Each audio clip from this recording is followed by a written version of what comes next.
right. Shabbat Shalom. For those that don't know me, my name is Brett Cohen, and I had the absolute privilege and honor to join Brooke, Mike, Nancy, and Rabbi Briskin on the Jewish National Fund's January 14th to 18th volunteer mission. We were joined by over 50 people from around the world. We started as strangers, and we left bonded for life to each other and to the land of Israel by the journey that we explored together. When people ask me about my trip, my short answer is always, it was meaningful, memorable, magical, and life-changing. It was like nothing else I've ever experienced. Words cannot begin to describe it, but since I was asked to speak tonight, I will do my best to share a few reflections with you all. On our last night at the hotel, Michal Uziyahu, a member of the Eshkol Regional Council situated near the Gaza border, shared her incredible firsthand account of the events on 10/7. In closing, she said, "We did not choose the events of 10/7, but we can choose how we respond." She chose to respond with hope, strength, and resilience. And after just spending several days meeting and working alongside Israelis from that region, I agree with her completely. But my collective summation of what we saw is, the people of Israel live. Am Yisrael Chai. Before I left, if you asked me what Am Yisrael Chai meant, I'd give you the literal translation, the people of Israel live. And I'd point to all the social media activity echoing that statement while reposting images of the Israeli flag, newspaper headlines, the hostages, the protests, the counter-protests, the rebuilding stories, and so on. Am Yisrael Chai. It's a hashtag. It's a solidarity anthem. It's an affirmation that the Jewish people will continue on despite the adversity we face in every generation. It's a personal mantra for the people we met who are living through unspeakable tragedy, yet still wake up each day with tikva, hope for the future. And after immersing myself in that region as much as I could in 4 short days, its meaning is now indelibly inscribed on my heart and in my soul. We visited a cemetery near Kibbutz Revavim, where members of Kibbutz Be'eri were laid to rest. We met with a staff member there who told us about his experiences on 10/7 and the days that followed. He buried children. He buried parents who protected their children and left orphans behind.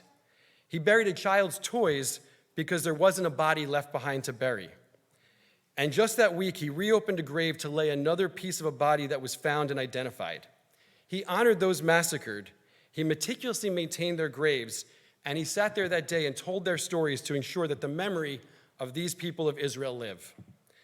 Later in the trip, we sponsored a barbecue with live music for the soldiers stationed at Tel Naf Air Force Base. It was a magical night of music, dancing, and joy. I embraced the soldiers who were barely older than my children. And as the music faded and the fighter jets took off overhead, I was reminded that we'd get back on our bus to the hotel, but these kids, they were headed off to war. And they were doing that to ensure that the people of Israel live. We visited Kibbutz Erez, just a half mile from the Gaza border. Yael told us about how he and the kibbutz security team were able to fend off the Hamas attacks with minimal damage. The kibbutz was evacuated and the people moved to a safer location. Soldiers were living in some of the houses, and a small team was responsible for rebuilding. We helped repair the damage, built a picnic area, and picked clementines because they didn't know when the workforce would return. Yael told us that he and his wife disagree on when or even if they should return home because they disagree on whether the area would ever feel safe again to them and their kids. But Yael and his team are committed to rebuilding this nearly abandoned community in order to bring their families home because he knows that even when faced with the most insidious of evils, the people of Israel live. I can go on and on about all the incredibly brave, resilient, and hopeful people we met. Each had a tragic story to share and profound optimism for the future. And they were all extremely thankful for our support and appreciated that they weren't alone. I chose these specific stories to share because they highlight the strength of our people and the commitment to our past, present, and future. The work's never finished. The country needs our support. If you are thinking about it, join the upcoming trip with Rabbi Goldberg. If you can't make that date, grab a friend and find another time to go. The need will not diminish. Our group spent a lot of time discussing why we joined this mission. And ultimately, we just needed to help in some way. And we did that each and every day. We rolled up our sleeves and gave ourselves over to the journey, doing our part at each and every stop. While those individual contributions feel small, the aggregate is enormous. And upon reflection, I can only hope that I gave as much to this experience as it gave to me in return. I learned more about myself than I could ever imagine and did things I never thought I'd do.